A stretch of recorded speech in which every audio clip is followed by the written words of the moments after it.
Out of the night that covers me, black as the pit from pole to pole, I thank whatever gods may be for my unconquerable soul. In the fell clutch of circumstance, I have not winced nor cried aloud.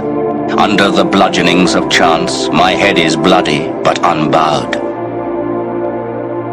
Beyond this place of wrath and tears looms but the horror of the shade, and yet the menace of the years finds and shall find me unafraid.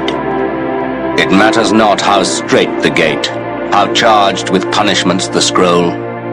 I am the master of my fate. I am the captain of my soul.